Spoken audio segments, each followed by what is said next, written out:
The Biden administration is reportedly moving forward with an effort that could be a big step closer to peace in the Middle East. The New York Times reports that White House aides are working on a pact that would see Saudi Arabia normalize ties with Israel. That would be in exchange for a security agreement with the United States resembling NATO or what we have with our Asian Pacific allies. It would theoretically commit the United States to helping defend Saudi Arabia if it's attacked. For more, let's bring in Jamil Jaffer, founder and executive director for the National Security Institute at George Mason University's Antonin Scalia Law School. Jamil, good to have you. Thanks for having me on, Martin. Markey, sorry. All good. I've been called worse. Don't think twice about it. What do you know about the terms being discussed here and what a deal might look like if it actually came to fruition? Well, Markey, it looks like a potentially large and expansive deal. What's on the table currently is potentially security assurances for Saudi Arabia, committing the United States to defending that nation in the case of an attack. For Israel, it's an opportunity to be recognized and acknowledged by Saudi Arabia as a legitimate nation state. And for the Palestinians, it may involve some agreement with Israel to limit settlements in the occupied territories. So this is an ongoing discussion, still open to debate amongst the parties. But what appears to be in play is a major peace deal in the Middle East, building upon the Abraham Accords entered into by the Trump administration with key Middle East nations and Israel. Yeah, I'll be interested to see if we see this thing signed, sealed, and delivered. What's the geopolitical significance and the advantage for the United States here, and particularly when it comes to Arab-Israeli tensions, Beijing's efforts to expand its influence in the Middle East? What do we gain exactly?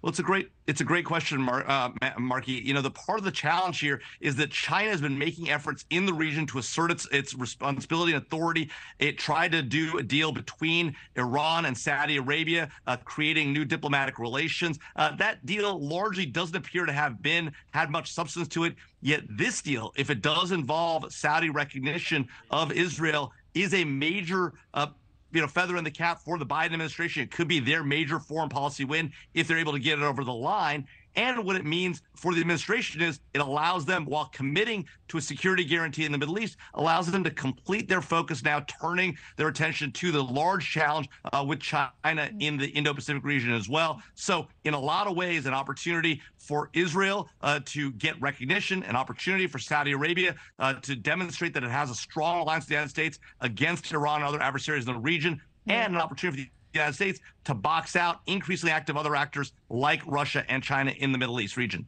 Well, let's talk about opposition, though, because I know this is likely, right, to draw some strong pushback from those in Congress, probably also Americans, if it hasn't already.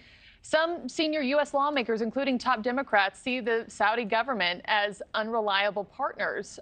So what does some of this opposition look like, and is that a valid concern to keep in mind when we're talking about striking a deal?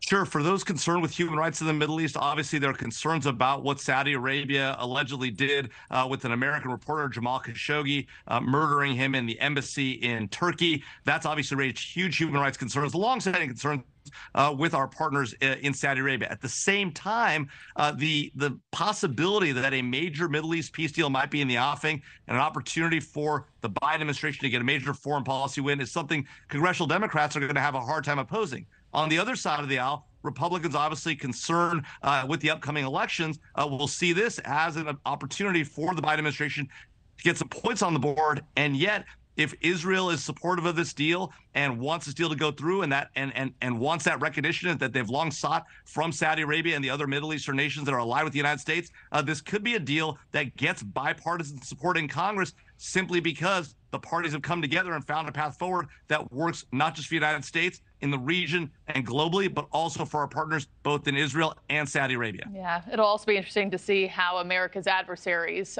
react to this if a pact is reached. Russia, China, Iran. We'll see it if it happens. Jamil Jaffer, thanks so much. As always, appreciate your time. Thanks so much. Thank you for watching. Go to newsnationnow.com to find News Nation on your television provider. And don't forget to click the red subscribe button below to get more of News Nation's fact-driven, unbiased coverage.